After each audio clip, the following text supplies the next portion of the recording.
Education is the greatest tool of human transformation ever known to humanity.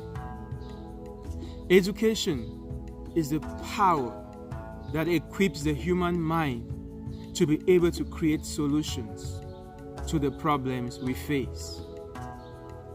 It is thanks to this incredible power of education that I am talking to you today. Most of you who have been following me, you know my story. I was born the 8th child in a family of 10 children. My dad was retired before I was born, and my mother had never been to school, nor did she have a job or any of the conventional sources of income we know. Through sheer hard labor, my mother tilled the farms, taught us to till the farms, taught us to cook, to sell in the market, to do every type of job that young people growing up in the village could do, so as to raise the money that she would use to pay our way through school. From primary school to secondary school, our mother made sure that no child stayed at home.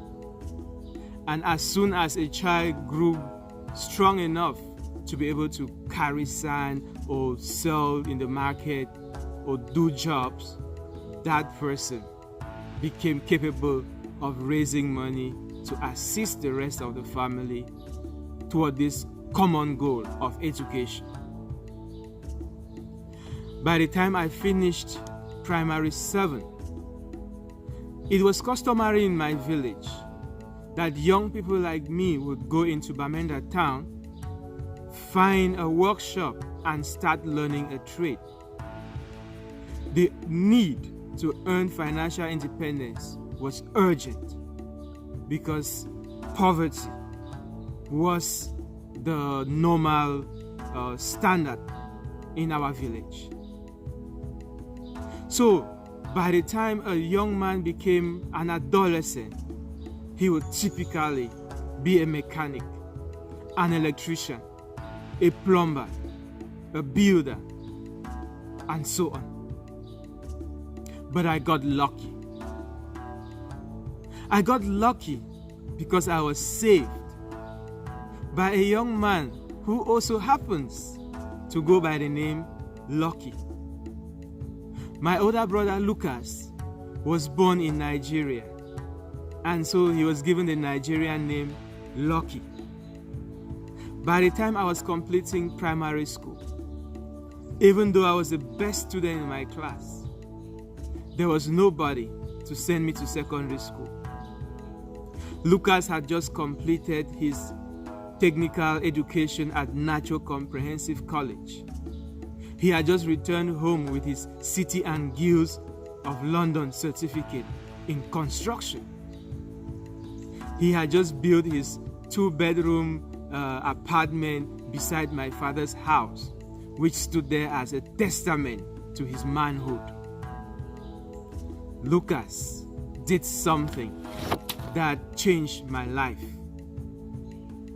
By the time interviews were over at the then government secondary school in Batu, I hadn't shown up for interview because I wasn't planning to go to secondary school. Lucas got up one morning, took my report cards, held my hand, and went down to GBHS in Batu. Well, that's the current status of the school now, Government Bilingual High School in Batu. At the time, it was a new secondary school with just forms 1, 2, and 3. He showed my report card to the principal and told the principal that the only reason why I hadn't come for interview was because I had no one to take care of my education, and that he, my older brother, a fresh graduate from high school and a builder, was pledging to the principal that he would ensure that my fees got paid if he, the principal, showed a sign of faith by admitting me. My records showed that I was one of the brightest students that principal would receive that year. And that is how my fate was sealed. I went to secondary school. All that I have become today is thanks to that move of love, of faith, of self-sacrifice. Yes, the kind of education I received was influenced by the circumstances under which I was educated. And that is how I grew up knowing the difference between schooling and education. It is because I know the difference between schooling and education that at the age of 24, I knew how to design a community HIV project that screened 1,200 people in Bamenda, doubling the annual output of the 2 approved treatment and testing centers in Bamenda at the time. It is because I know the difference between schooling and education that at the age of 26, I was administrative director of the Higher Institute of Applied Medical Sciences in Boya.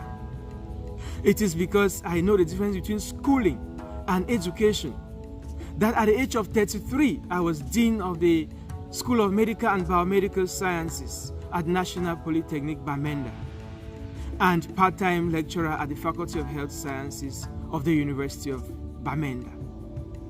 It is because I know the difference between schooling and education that at the age of 35, I was pioneer rector of Jomat Polytechnic in Batibo. It is because I know the difference between schooling and education that I now own 2 companies, Legacy Company Limited, registered in Bamenda, Cameroon, and the Clinical Research Equity Agency, registered in Boston, Massachusetts, in the United States of America. It is because I know the difference between schooling and education that you are receiving these words that I am using to try to inspire you. Not to become like me, but to become the best that you can be. Because all that I have been, I still see it as nothing. Yes, life is just beginning. I have achieved what other people marvel at. But when you look at what each of us carries as potential, you will begin to wonder what we are doing with our time. I challenge you to start asking yourself whether you are truly educated. If you're sitting at home and complaining about unemployment, if you're dragging your body to work and complaining about your job, complaining about your little paycheck, if you're complaining about everything around you and yet you have piles of certificates in your cupboard, you have a long curriculum vitae, and yet life is tough, and yet you don't have time to live the life you truly want to live, I want you to ask yourself, are you educated? This is what I think education is. It is the capacity to effect positive change by creating solutions. It is never too late to become educated. Forget about your certificates. Whether you have them or you don't have them, it does not matter. Education is something that happens in the spirit of a person. No matter who you are, no matter where you are, you can begin in this moment to begin re-educating yourself. Because this moment is the beginning of the new you. You can create the life you want if you choose to educate yourself.